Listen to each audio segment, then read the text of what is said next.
Salud emocional. Coaching. Liderazgo emocional. Mindfulness. Descubriéndote. Abriendo paso al crecimiento emocional. Hola amigos, ¿cómo están? Buenas noches. Bienvenidos a este live que el día de hoy traemos para ustedes. Este es un tema pues bastante interesante, que creo que puede resultar en algún sentido controversial por todos los cambios y los movimientos que estamos teniendo a nivel social. El tema de hoy es calidad de vida del adulto mayor en la actualidad. Y de verdad que esto es un tema de polémica, porque por ahí estuve investigando y hay una cierta duda y una reserva de si en realidad la OMS hizo una actualización en la jerarquía de los rangos de edad para determinar cuándo alguien es un joven adulto, cuándo es adulto, cuándo ya es un adulto mayor, etcétera. Y creo que tiene que ver con todo lo que se está jugando. El día de hoy me acompaña Lili Daniel. Es una gran amiga, es alguien a quien aprecio mucho. Ella es doctora en clínica psicoanalítica y es terapeuta familiar sistémico. Ella tiene un recorrido bastante amplio en diferentes ámbitos, no solo la parte clínica o educativa, sino también la parte organizacional, y eso la hace como una persona indicada para el día de hoy hablar sobre este tema. ¿Cómo estás, Lili? Buenas noches. Hola, buenas noches, Manuel. Gracias por tan linda presentación. Sabes que el afecto es mutuo y buenas noches a todas las personas que nos están viendo y escuchando. Pues muy bien, Lili, bienvenida nuevamente a este espacio de los lives de Descubriéndote. Y como saben, bueno, pues evidentemente también ella es parte del equipo de Descubriéndote. Y pues el día de hoy vamos a reflexionar un poquito al respecto. Y ¿sabes algo, Lili? Creo que podríamos poner de contexto la película Pasante de Moda de Robert De Niro y Anne Hathaway, porque justo de alguna manera abordan esta temática, ¿no? Porque lo pienso desde varios ángulos. Primero, hemos visto por décadas que llegada a cierta edad, cuando cumpliste un rango de años de trabajo, cuando ya te toca la famosa jubilación, pues de pronto muchas personas terminaban su carrera laboral y de pronto como que algunos caían en depresión porque ya no se sentían tan activos, tan productivos, sentían que se les iba el sentido y el rumbo de su vida. Otros, afortunadamente, inquietos, proactivos, echados para adelante, pues encontraban rápidamente hasta un segundo trabajo, encontraban alguna actividad que les apasionara, o incluso empezaban a hacer cosas que habían anhelado, ¿no? Desde viajar, desde pasar más tiempo de calidad con la familia, practicar algún deporte, aprender algo, etcétera.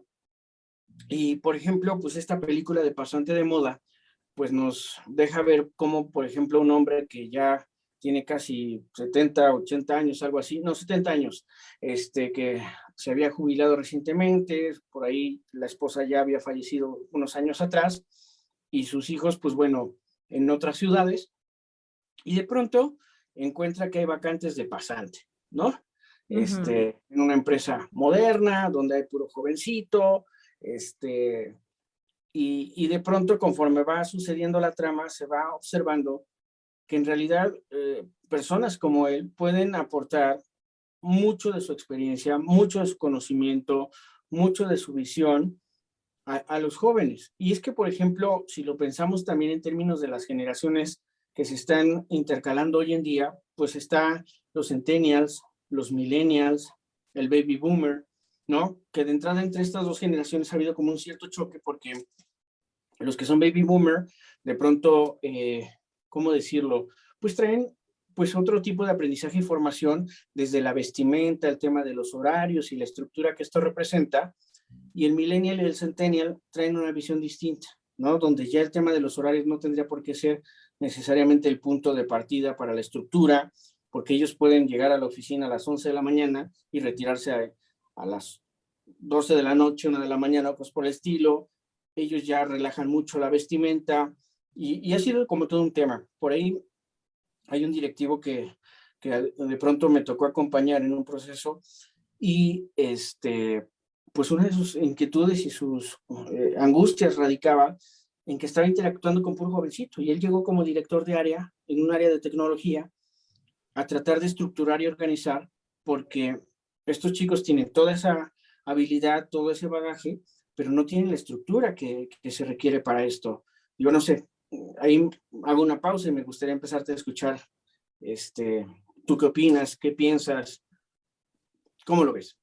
Mira, Manuel, me encanta el ejemplo que das y si me permites, quiero también expresarte algo que me pasó. Estaba yo en un congreso y hablaban, ya sabes que en los congresos, particularmente de psicología, de psicoanálisis, siempre llevan ejemplos de un proceso terapéutico. Y me llamó mucho la atención y desde ahí me puse a pensar, porque llevaban un caso de una persona considerada como adulto mayor que estaba en un proceso terapéutico y que demandaba del terapeuta que lo atendía, pues una manera diferente de pensar, una manera diferente en función de cómo hoy día se engarzan los pensamientos y los actos en las distintas generaciones, ¿no? Aunque esto no es nuevo. ¿Y sabes qué me llamó mucho la atención? Que una de las personas que estaba, digamos, como guía de esa conferencia, su primer argumento fue que la persona de la tercera edad o el adulto mayor ya no se consideraba digamos, un candidato óptimo para entrar a un proceso terapéutico profundo, un proceso terapéutico formal. Y eso a mí me hizo cortocircuito. Y desde Claro. ahí, y desde ahí traigo ese antecedente y he buscado bibliografía al respecto, porque con todo respeto a esa persona, yo difiero en función de lo que dijo. ¿Y por qué lo digo? Porque el adulto mayor de hace 30 años, 40 años, es muy diferente al adulto mayor actual. ¿A qué me refiero? Mira, en primer lugar, descubrí que hay mucha bibliografía con relación a las etapas del ciclo vital de la vida, ¿no? De la familia, de la vida, pero solo se ha venido estudiando desde el punto de vista del concepto de ciclo vital del adulto mayor. Solamente tenemos bibliografía reciente, por así decirlo, ¿no? Y eso me llamó mucho la atención.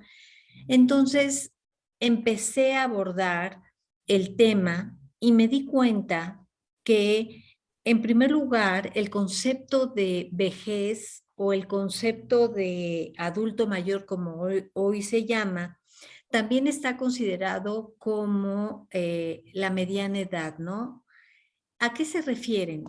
La bibliografía dice que hay gente que tiene 50 años y que ya empieza a manejar, digamos, cambios en su estado físico, ¿sí? Cambios en su estado cognitivo, psicológico, o sea, que empiecen a decrecer de alguna manera todo su bagaje, en primer lugar biológico, y por consiguiente también en el proceso psicológico, social, a nivel social, eh, se determina desde hace bastante tiempo el factor edad. El factor edad es a los 60, 65 años, tú eres considerado un adulto mayor, pero es más ese concepto puesto por las instituciones en la idea de que en ese momento empieza a marginarse desde tu ámbito laboral, tu ámbito familiar, como que de alguna manera, pues prácticamente estabas llegando al final de tu vida y tenías entonces que estar esperando que llegara la muerte, que era lo único que quedaba. Y hoy día con la calidad en prevención de las enfermedades, con la toma de conciencia de la gente, inclusive la gente vive más. Hay gente que tiene hasta 90 años y está entera, ¿no? Como lo indico. Claro, no es una jovencita, pero no ves a esas personas seniles, ¿no? Esas personas eh, donde su pérdida de memoria o su pérdida física les demanda el ya no poder moverse. Claro que existen todavía esas personas. Y otro concepto que a mí me encantó es que el envejecimiento tiene que verse desde el punto de vista individual, no colectivo, porque tiene que ver mucho con tu genética, tiene mucho que ver con tu modelo de vida, desde tu adolescencia, etcétera. ¿Qué piensas de eso, Manuel? Fíjate que me pusiste a pensar en varias cosas y Ujú. voy a tratar de organizar algunas ideas en función de esto. Me hiciste pensar en el deporte, en estos atletas que son profesionales. Ahorita voy a referirme estrictamente, por ejemplo, al fútbol, al básquetbol, eh, donde se hablaba desde tiempo atrás de que la carrera de un futbolista, pues de pronto estaba limitada a cierto rango de edad y se venía observando que cada vez a una edad más temprana les venía un retiro porque los propios equipos ya empezaban a considerar que ya no tenían el mismo rendimiento ni las mismas condiciones para desenvolverse. Y estamos hablando de que aquí es un tema de habilidad física, de condición, entre otras cosas. Incluso poniéndolo en un contexto actual, se ha hecho mucho comentario en torno a este jugador portugués, Ronaldo, el famoso CR7, que pues bueno, en teoría ya tiene una edad que pues ya no cualquier futbolista en esos rangos de edad puede mantener una cierta condición, un cierto nivel de juego y tal. Y está sorprendiendo porque el cuate sigue jugando bastante bien. Entonces, esto siento yo que se ha ido trasladando al ámbito corporativo.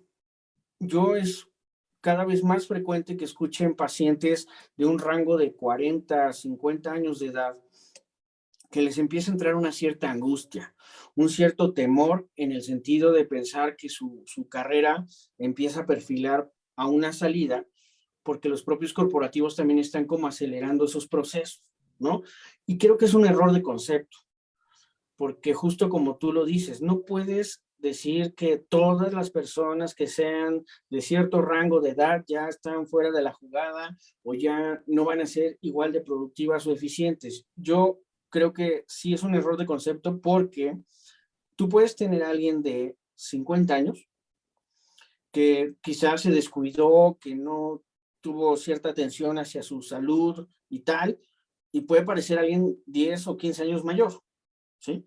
Y puedes tener a gente, ahora voy a referirme a la música, como Diego Verdaguer, por ejemplo. Este hombre tenía 70 años y se veía entero el tipo, ¿sí? Ujú. Veías en su momento a José José, la edad que tenía, y estaba acabadísimo, ¿no? Por su calidad y su forma de vida, etcétera. Pero lo que quiero decir es eso, o sea, justamente lo que tú estabas explicando es, tiene que ir acotado a la individualidad. Y de pronto tú puedes tener personas de la edad que quieras que pueden seguir siendo igual de productivas, igual de eficientes, igual de exitosas en el ámbito que quieras. Entonces, creo que uno de los temas que a nivel social estamos enfrentando es la confusión de conceptos, ¿no? Y por ahí nos equivocamos en la forma de afirmar o categorizar ciertas cosas. Eso es lo que yo pensaría, mi querida Lili. Mira, coincido en varias cosas y ejemplos que tú dices y me encantaría también empezar diciendo que no podemos dejar de mirar el envejecimiento, ¿no? Sí, sí hay, la vejez sí existe, pero es muy diferente cuando la palabra, mira, mira al viejo ese o mira a esa vieja, ¿no? Ya está muy vieja. Este concepto es despectivo y verdaderamente hace mucho daño, mucho daño. Ahora, sí existe un proceso evolutivo y disruptivo en el sentido de que tú, desde que naces, empiezas a envejecer, ¿no? Y que en ese sentido, tu caminar por la vida te lleva a desarrollarte, a procrear, a generar aspectos creativos en tu vida, ya sea en un ámbito laboral, ya sea en un ámbito familiar, social, cultural. Y bueno, después viene de alguna manera, pues, la pérdida de aptitudes, la pérdida, digamos, cognitiva, el uso de lentes, como puedes ver, el uso de auxiliares auditivos. Muchas personas se ven afectadas en el ámbito motor. Y aquí tiene que ver mucho cómo vas caminando y vas modificando la percepción de ti mismo, que no es otra cosa más que el concepto de la identidad. Cómo día con día vas viéndote al espejo y dices, ese soy yo. Pero no es un proceso unilateral, sino que también al estar inmerso en una sociedad, también te fijas, ¿sí? Cómo te mira el otro. Y es ahí que el concepto de identidad se va modificando para bien o para mal.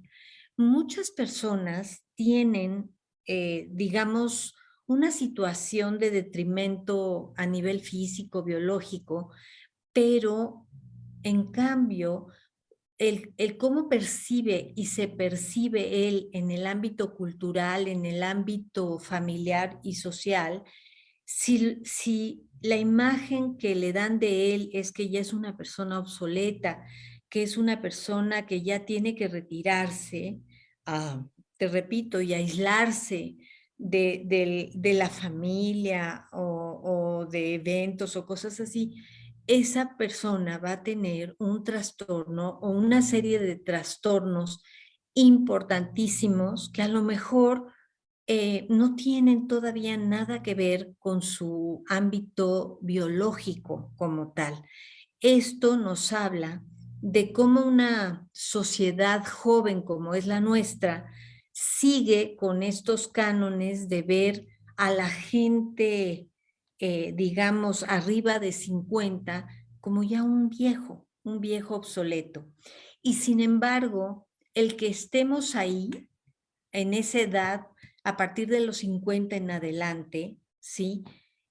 Hoy día tú ves a esa gente mayor con toda una identidad flexible, toda una identidad de querer seguir creando y generando y socializando, que verdaderamente sí tenemos, y este es el objetivo de nuestra charla, sí queremos poner nuestro granito de arena para que en el aspecto generacional esto cambie, ¿no? El cómo se voltea a ver al adulto mayor cambie.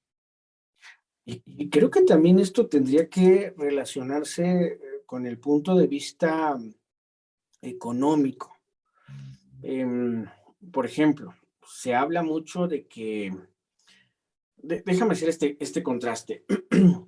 En nuestras generaciones, la estadística de cambio de trabajo a lo largo de tu trayectoria profesional estaba estimada en 4 o 5 movimientos, porque normalmente las personas se incorporaban a un lugar de trabajo y prácticamente ahí se aventaban toda su vida. Yo he tenido la oportunidad de participar en empresas donde para mí ha sido increíble ver que, no sé, pensando hace unos años, 20 quizá, cuando estaba jovencito, yo tenía, no sé, 23 años y te topabas con que había alguien que tenía 25 años en esa empresa, ¿no? Claro. Y entonces era así como de sorpresa para mí decir, wow, o sea, ¿cuánto tiempo llevas en esta organización? El cariño que le has de tener, entre otras cosas.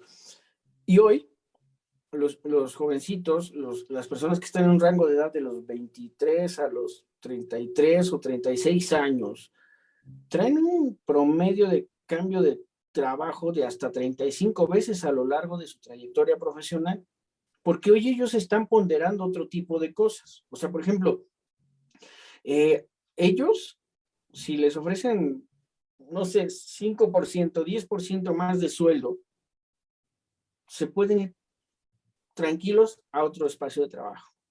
Si de pronto un espacio de trabajo no les ofrece alguna condición que ellos esperarían, ellos se van a mover rápido.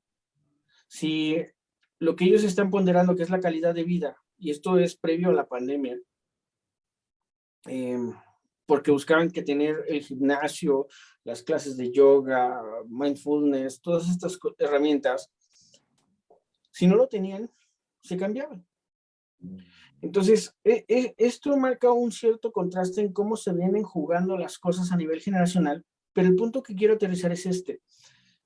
Las generaciones que somos un poco más de la vieja escuela, llegaron algunos todavía a alcanzar estos planes de pensión. Y por lo menos mi generación ya fue punta de lanza para decir, tú ya no aspiras a una pensión, a una jubilación, y entonces eso te orilla a pensar cómo va a ser tu planeación para el futuro. Es decir, cómo le vas a hacer para mantenerte productivo, para seguir teniendo un cierto ingreso que te permita subsistir y no entrar en el terreno de la pobreza. Entonces, creo que también desde ahí hay que mirarlo. O sea, también hay que entender que en realidad la carrera productiva no se termina a los 40, no se termina a los 50 y tampoco a los 60. No solo por rango de edad ni por tema de esquemas sociales, sino por situaciones que están ocurriendo hoy en día, ¿no? Donde tienes que tener un recurso con el cual vas a subsistir, porque si no, entonces se convierte en un tema para los hijos, porque entonces ahora son los hijos los que van a tener que hacerse cargo de ti. No sé, ¿cómo lo escuchas esto? Hijo, muy interesante y te voy a decir por qué. En el momento que te estaba yo escuchando, yo decía, verdaderamente estos muchachos que pueden llegar a cambiar hasta 35 veces en un espacio laboral, te habla de que ellos lo que tienen son redes nada más, redes de apoyo para conseguir sus objetivos, pero nada tiene que ver con los vínculos. Y eso va afectando, ¿sí? El no tener los vínculos que las generaciones pasadas tenían. No me puedo imaginar cómo van a ser estas generaciones en la adultez mayor, porque los libros todavía marcan lo importante que son los vínculos para las personas, ¿no? No importa la edad que tengas. También es muy importante lo que estás diciendo en función de la fisiología, de lo físico, porque si tienes, digamos, la triste realidad de ya no adquirir una pensión y que tienes que pensar en tu persona, en tu identidad, como una persona que va prácticamente a morir trabajando para poder subsistir, para poder evitar, como dices, la pobreza y demás. ¿Qué va a pasar con la pérdida generacional cuando un compañero pierda a su mujer o viceversa? O las generaciones hoy día que dicen no queremos tener hijos, ¿no? Y digo esto porque en la bibliografía que yo contemplé para este tema, habla que uno de los premios más bellos es el convertirte en abuelo, porque el abuelo, ese rol, te contemporiza en el aquí y en el ahora y te acerca desde otro lugar a tus hijos.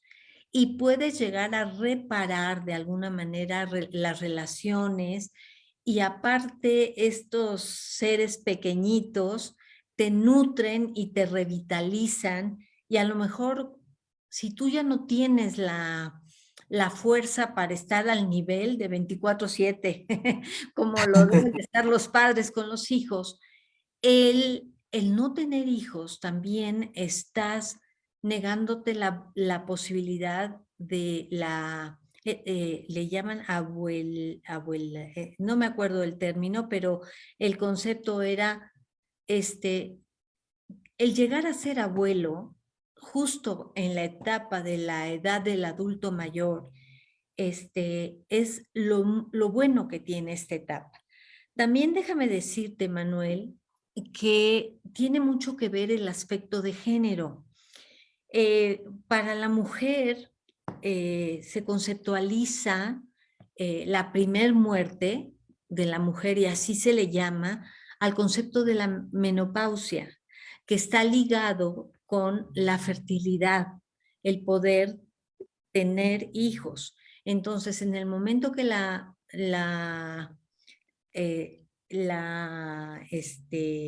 menopausia se hace presente, en teoría, aquellas personas, aquellas mujeres cuyo objetivo de identidad y cuyo objetivo de sentirte útil en la vida era la maternidad, pues sí te va a llevar definitivamente a procesos depresivos importantes. Sin embargo, se han hecho estudios en Europa, en América, y esto se ha venido cambiando, ¿no? Donde, ok, ya no puedo tener hijos, pero sigo activa en mi carrera, sigo activa en mis intereses, me voy a estudiar otros conceptos, o sea, esto, gracias a Dios, se ha venido modificando en la mujer.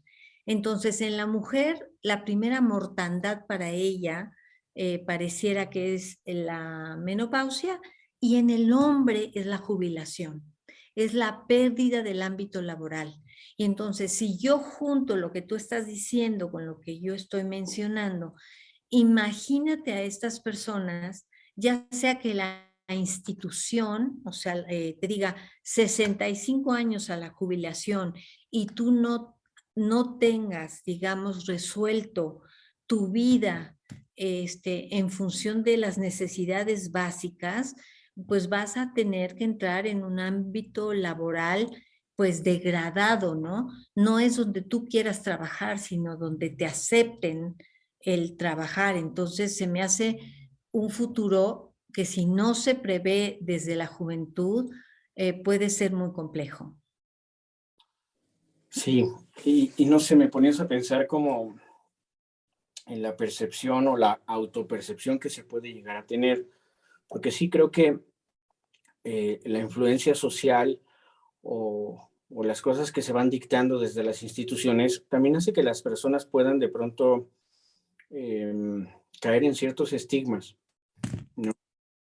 Y justo por eso hablaba hace ratito de este tema de cómo el cierre de carrera se venía como perfilando en función de una supuesta transición y evolución que de alguna manera dejaba fuera de la jugada a muchas personas que todavía tienen una capacidad de ser productivos al 100%. Entonces, hay quienes de pronto ya lo compran y dicen, ya estoy viejo y no sé qué, y ahí está el estigma.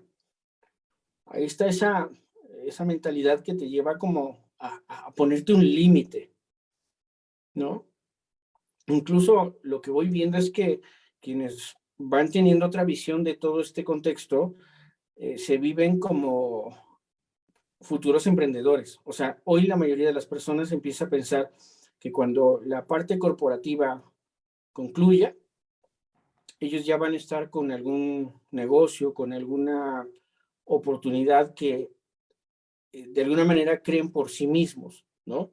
Entonces, yo creo que también, además de esta parte de la confusión de conceptos, valdría la pena como hacerlos reflexionar sobre la importancia de no permitir que estos estigmas se apoderen de ellos.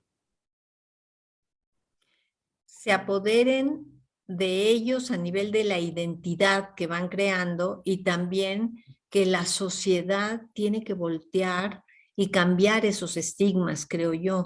Déjame comentarte que hay un mito que también la literatura ha mostrado en dos aspectos, uno positivo y uno no tan positivo.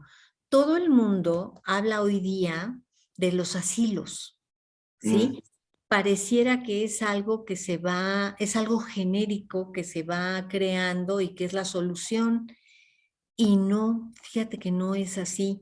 Lo bello es que se generen comunidades de adultos mayores, pero por voluntad, y que vayan de alguna manera ellos retroalimentándose unos a otros para que se provoque la flexibilización, se provoque la búsqueda de cambio, la búsqueda de nuevos paradigmas, de nuevas maneras de vivir, y es como que un conjunto comunitario que te puede ayudar.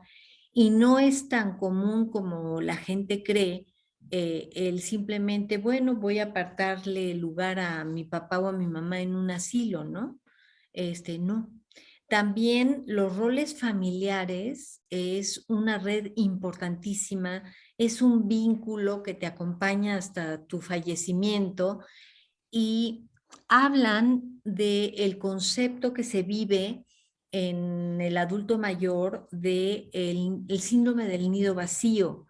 Lo hemos Ah, escuchado mucho, es muy popular esto, donde es cuando los hijos de alguna manera dejan el hogar, pero lo dejan no físicamente nada más, sino también psicológicamente para formar su propio ámbito de vida, ¿no?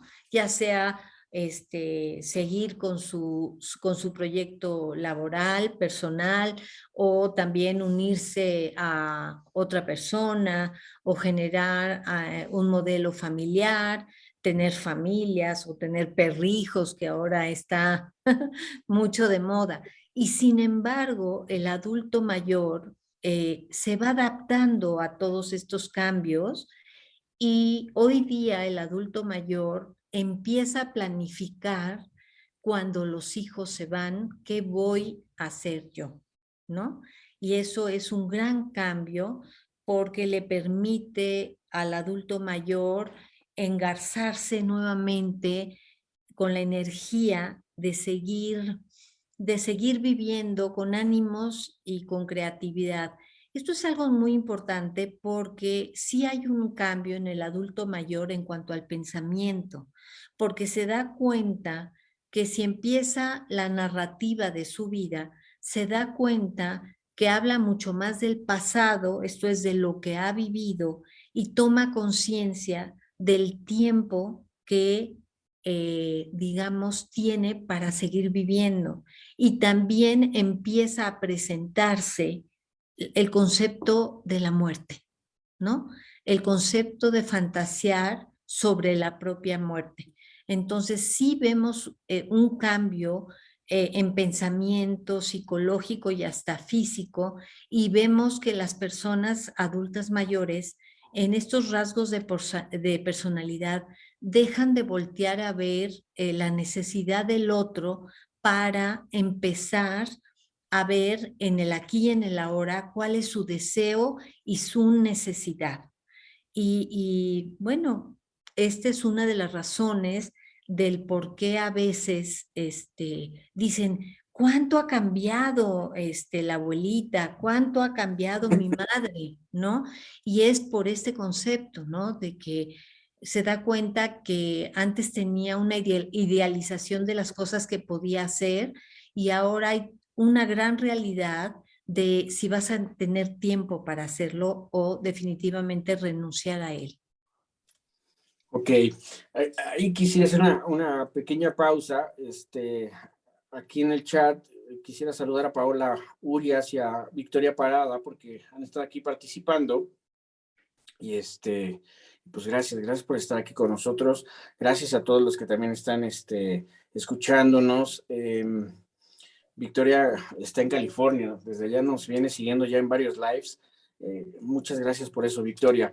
Y también los invito a que participen, que nos compartan y que nos cuenten su opinión, su percepción de todo esto que estamos comentando, porque creo que el tema tiene muchas aristas, Lili. Tiene una arista desde el punto de vista de lo que es el factor económico, el factor generacional, el factor incluso médico desde las ciencias. Ya la medicina ha evolucionado a un nivel tan importante que bueno, ya ciertas enfermedades que antes habían sido un reto importante, hoy están muy, muy bien manejadas, y eso permite que la calidad de vida o la longevidad sea una posibilidad, ¿no? O sea, hace décadas, particularmente los hombres, pues se iban muy temprano, ¿no? Si no era por las guerras, era por la revolución, por lo que quieras, y se iban temprano y las mujeres se enviudaban muy rápido, pero ahora esta longevidad está dando pauta para que las personas lleguen a rangos de edad, pues, importantes, ¿no? Entonces, la pregunta es, ¿qué pasa con ellos? O sea, ¿qué oportunidades hay para todos ellos o para nosotros cuando empecemos a ir hacia ese camino? Y como lo decías hace ratito, esto no tiene que ver con un tema de jerarquizar la edad, tiene que ver con un tema de individualidad, tiene que ver con un tema de identidad, ¿no? Y de programación y de mentalización, ¿sí?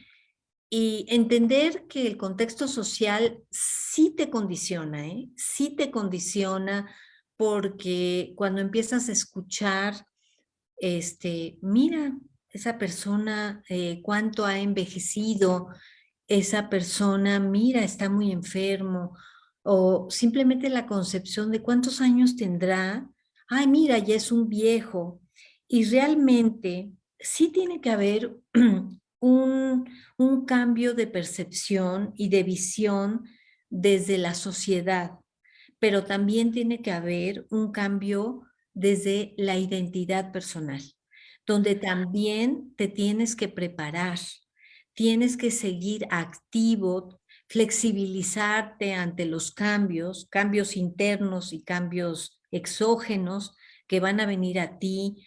Pueden venir pérdidas importantes en tu vida, como puede ser el compañero o la compañera, o lo que acabamos de mencionar sobre el síndrome del nido vacío.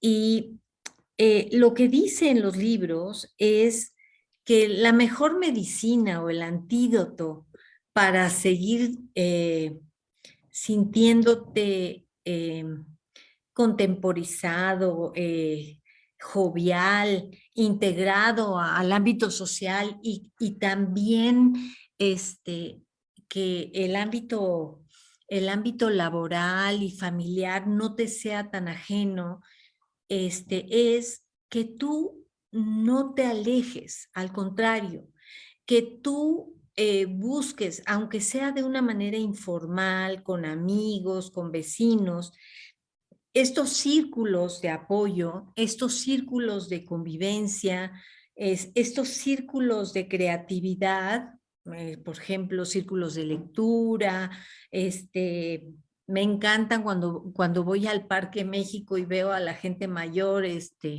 seguir bailando danzón.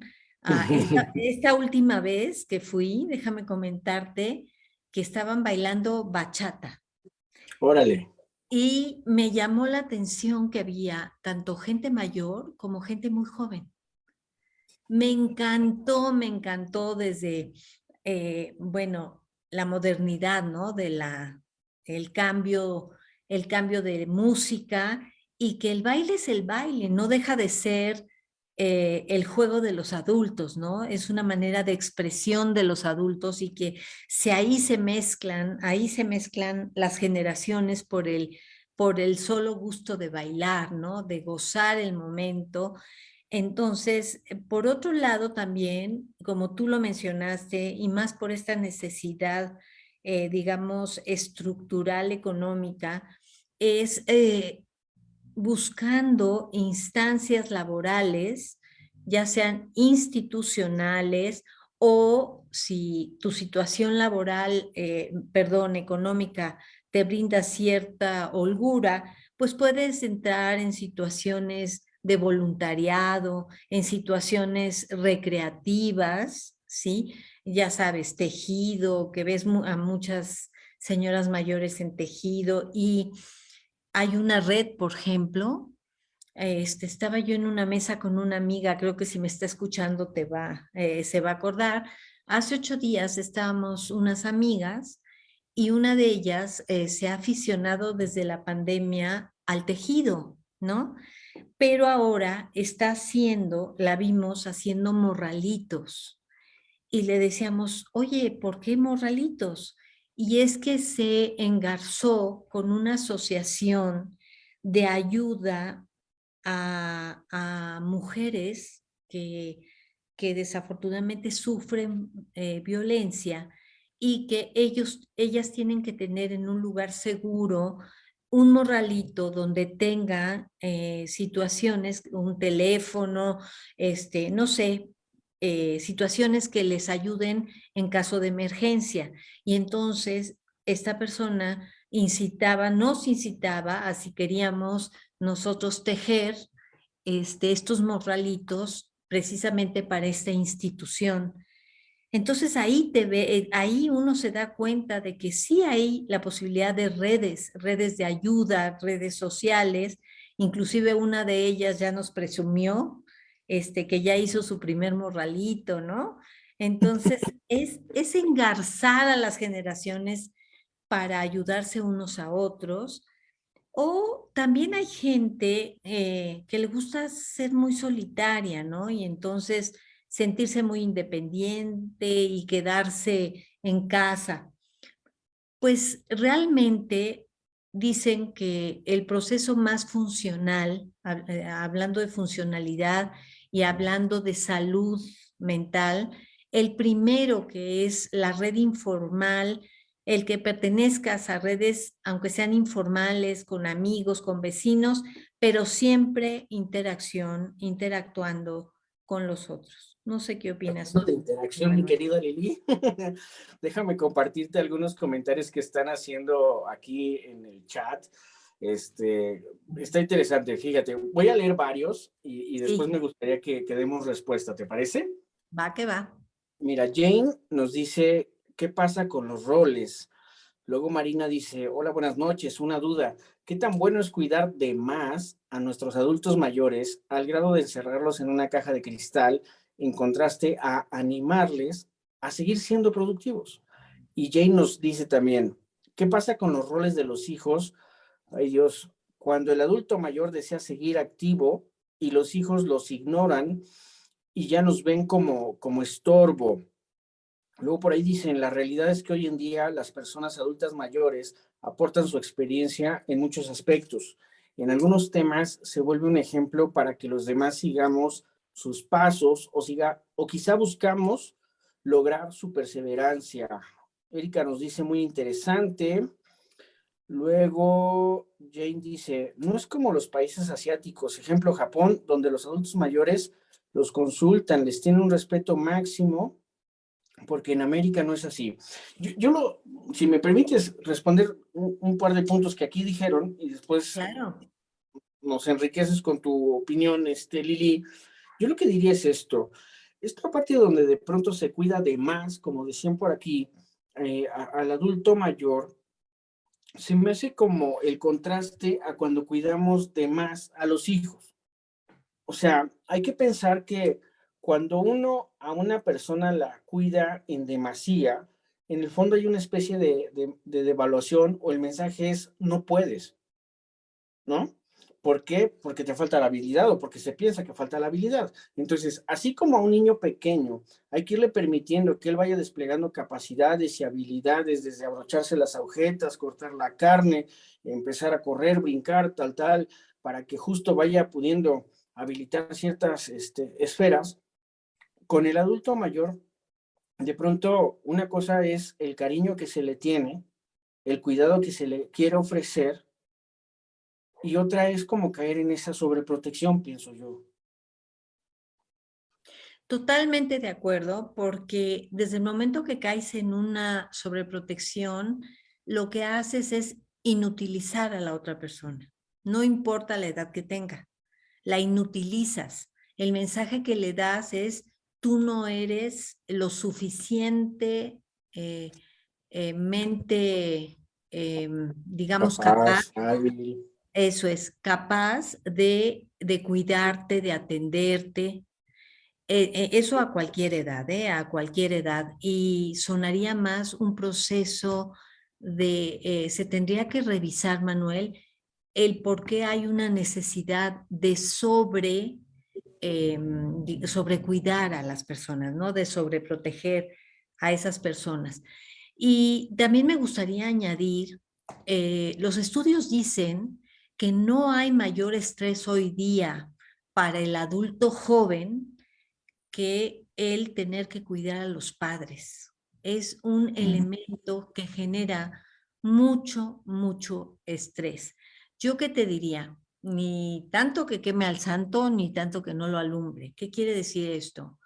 Sí se debe tener en cuenta que a la larga sí hay pérdida cognitiva de los padres, sí hay una pérdida física o biológica y en algunos inclusive hay una pérdida, no hay evolución sino involución, o sea, puede generarse la demencia senil, puede generarse el Alzheimer y cosas así.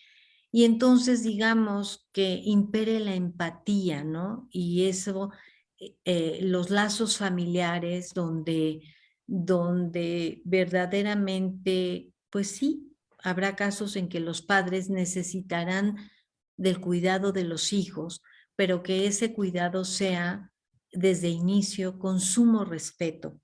Yo hace muchos años hice un estudio en una institución hospitalaria y en aquel entonces las personas mayores que estaban internadas reflejaban que no tenían miedo a morir. Lo que tenían miedo era a perder la dignidad. Y ya Que sea por la sobreprotección, ya sea por el trato no digno, ya sea por muchas razones conscientes o no tan conscientes, nos podemos llevar de corbata la dignidad de ese adulto mayor, ¿no? Y es el adulto mayor lo que más desea es ser tratado hasta el último día de su vida con dignidad. Y yo creo que lo plantearía en términos generales. O sea, ahorita evidentemente estamos enfocando en el adulto mayor, pero creo que a cualquier edad, un trato digno y respetuoso es como lo mínimo indispensable, ¿no? Híjole, Lili, estás compartiendo un montón de ideas muy bonitas, muy interesantes, que enriquecen la forma de pensar la calidad de vida del adulto hoy en día.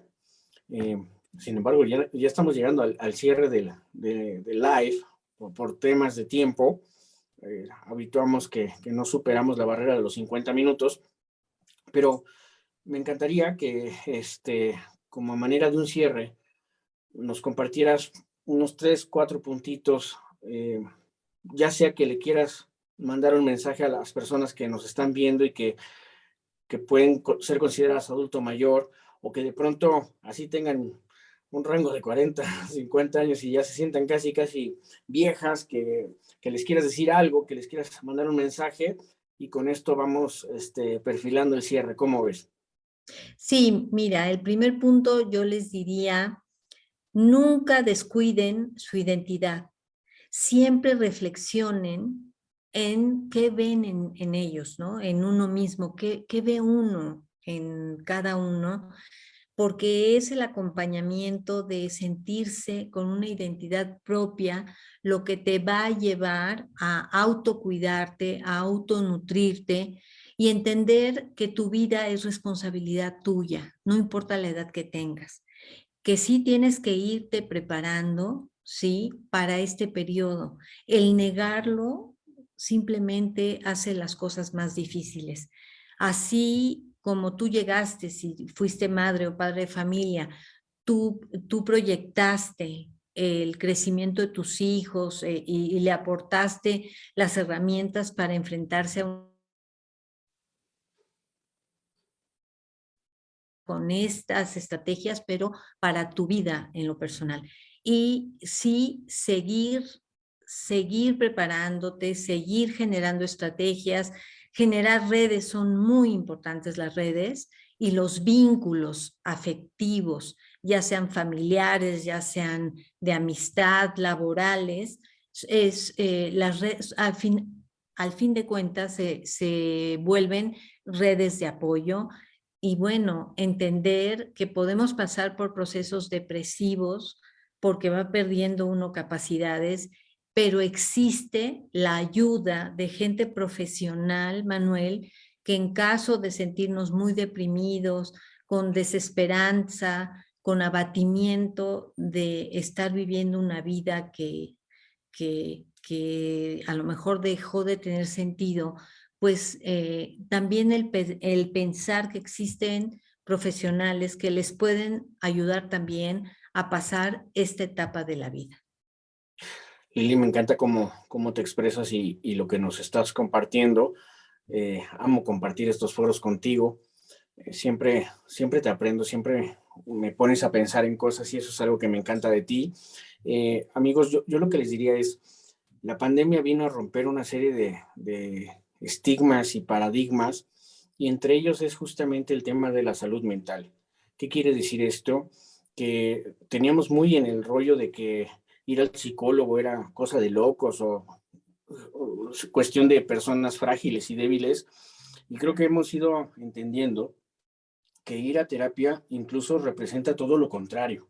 Es decir, implica atravesar tus demonios, implica confrontarte contigo mismo, e implica un espacio de crecimiento, un espacio de desarrollo. Y en ese sentido, pues comparto contigo la idea, Lili. Yo pienso que hoy más que nunca tenemos que estar abiertos a recibir este tipo de apoyos porque la situación actual lo amerita. Lili, te agradezco mucho que hayas estado compartiendo conmigo esta noche este tema tan interesante. Yo pienso que por la respuesta que tuvimos, valdría la pena hacer un tema muy, muy parecido a la brevedad.